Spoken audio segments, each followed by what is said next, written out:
Lors de la préparation du projet, nous avions prévu de regagner Vderik en voiture. En arrivant en Mauritanie, nous avons eu une grosse surprise. La route est inexistante. De Choum à Vderik, le plus simple est de prendre le train.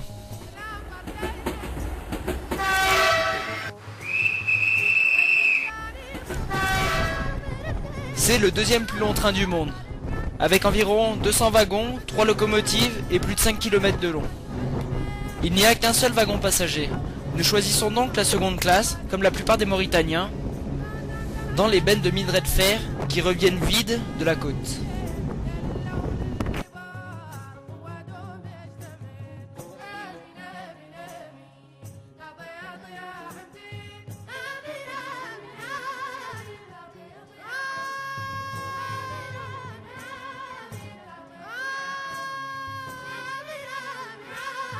Arrivé à Vderik, nous sommes accueillis par la famille de Momo, membre de l'association Graines de Sable que nous avions contacté lors de la mise en place du projet. Nous profitons de notre première journée ici pour nous reposer de notre long voyage. Tout le matériel que nous avions collecté pour le village nous avait précédé, envoyé par Taxi Brousse par le père de Momo lors de notre première rencontre à notre arrivée à Nouakchott. Le lendemain, après avoir rencontré les autorités locales, nous nous rendrons à la mairie pour procéder à la distribution. Il y a tout d'abord du matériel médical, médicaments et préservatifs pour le dispensaire. Ensuite, des vêtements pour adultes, pour enfants et des jouets pour le village.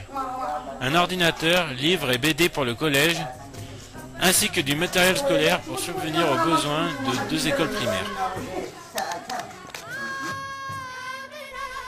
Chacun des responsables nous remercie et félicite notre démarche.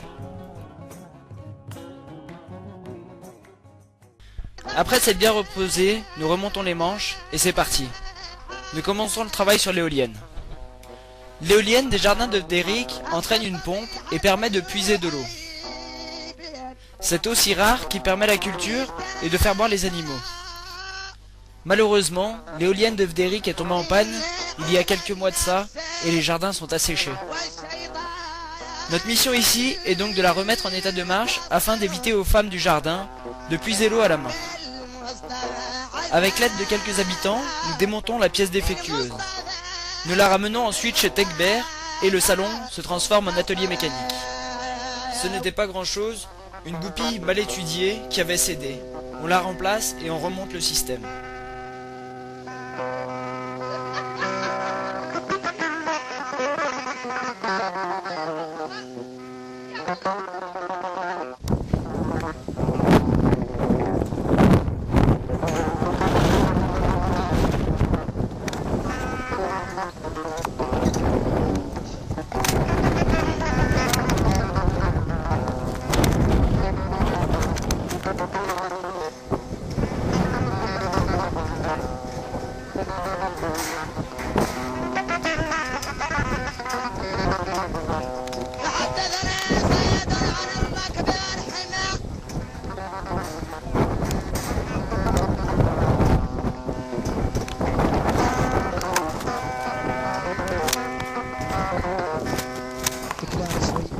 شوي.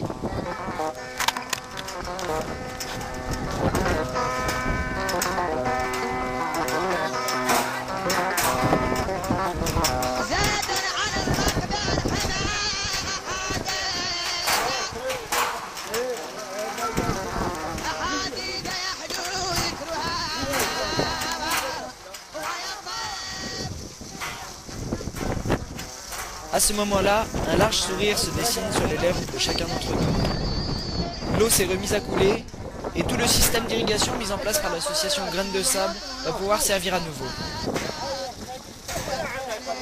Depuis qu'elle était tombée en panne, l'éolienne était restée, comme ça, à l'abandon. Personne pour la réparer. Et c'est le cas dans de nombreux villages où des associations viennent, mettent en place un système et repartent. Lorsque la formation n'est pas assurée, du matériel neuf, parfois très performant, peut avoir une durée de vie divisée par 10 dans des conditions aussi difficiles que le désert. Le suivi de chaque action sur place est donc primordial. On ne se lasse pas de voir l'eau jaillir et nous en profitons même pour prendre une petite douche. L'après-midi, nous allons nous mettre à l'abri de la chaleur et nous reviendrons en fin de journée pour fêter la remise en marche de l'éolienne avec toutes les personnes du jardin. En une journée, l'éolienne a permis d'arroser 3 parcelles de terrain, un village reculé est venu remplir une citerne de 600 litres d'eau et un chamelier a fait boire tout son troupeau de chameaux. Malheureusement, l'éolienne est de nouveau en panne. Nous nous précipitons au sommet de l'éolienne pour vérifier la pièce que nous avions réparée, mais heureusement elle est tenue. Il faut donc diagnostiquer la nouvelle panne et ceci sera fait en démontant encore l'éolienne. Nous pensons tout d'abord à une panne sur la pompe, mais après quelques essais, nous nous rendons compte que c'est la tige qui actionne la pompe qui est bien cassée. Cette tige longue de 22 mètres était faite de vulgaire fer à béton. Heureusement que nous avions emmené avec nous une pièce de rechange en acier inoxydable que nous avions récupérée lors de notre départ de France à Carnon. Nous ne pourrons la remplacer nous-mêmes car nous sommes en manque de temps, il nous faut maintenant partir de Vdéric, mais surtout il nous manque encore un peu de matériel, quelques écrous qu'il faudra aller chercher à 20 km de là, à Zouérat. Nous finançons donc les pièces de rechange et quelques heures de main d'œuvre pour finir le travail. Après une semaine enrichissante passée à Vdéric, nous nous rendons à Zouérat pour prendre un taxi brousse qui nous emmènera à Attar où nous récupérerons notre camion pour retourner à Nouakchott. En arrivant à Nouakchott, nous nous rendons au siège de l'association Clean Beach, spécialisée dans l'écotourisme. Nous organisons une sortie avec le président de l'association dans le village de Tiwilit. Clean Beach est une association écologique qui œuvre pour la préservation du patrimoine mauritanien en ce qui concerne les plages. Elle intervient surtout dans la région du Bandarguin, où de nombreuses espèces de poissons et d'oiseaux sont recensées. Il faut savoir qu'avant la construction de la nouvelle route, le trafic routier reliant Nouakchott à Nouadhibou, les deux plus grandes villes, s'effectuait sur ces plages, à marée basse. L'objectif de Clean Beach est donc d'assurer l'information des habitants, afin que chacun prenne conscience de l'influence de ses gestes sur ces paysages magnifiques. L'océan est pour beaucoup l'unique source de revenus, il faut apprendre à la soigner et à la protéger. Et l'activité de Clean Beach ne s'arrête pas qu'aux animaux, elle prend en compte les gens aussi. À plus long terme, elle souhaiterait voir apparaître un nouveau tourisme autour de ces réserves naturelles, ce qui permettrait à tous ces villages de pêcheurs de diversifier leurs activités. Ce n'est pas par hasard que le président de Clean Beach nous a amenés à Tiwilit. Il traite en ce moment d'un dossier concernant l'avancée des dunes sur les bords de plage. Le problème étant récurrent dans le pays, il cherche des solutions pour pallier à ce fléau. Nous n'en avons pas, nous nous engageons à trouver quelqu'un pour pouvoir y répondre.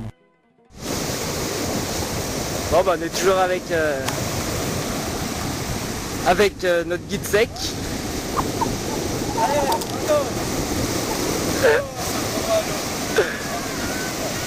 Voilà. Là on est dans un petit village de pêcheurs. Bon, le village est un peu plus loin là-bas. Tout au bout, je vois pas parce que ça fait quand même des kilomètres là-bas. On est un peu obligé parce que bon, vu qu'on est avec Marion, si elle veut se baigner, c'est obligé d'y aller voiler un peu plus haut que la taille. Elle plonge là.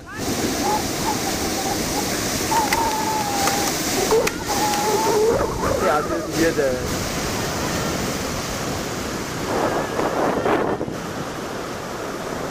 désert.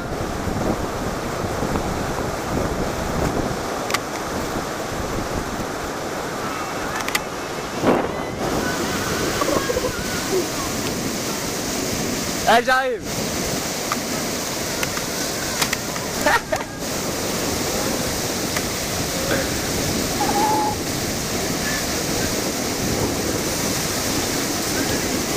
Quoi? C'est salé?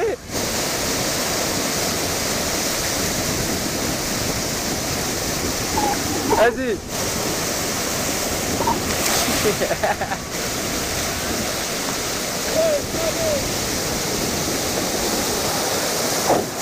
Ouais, deux autres. Ouais, ouais, ouais, ouais.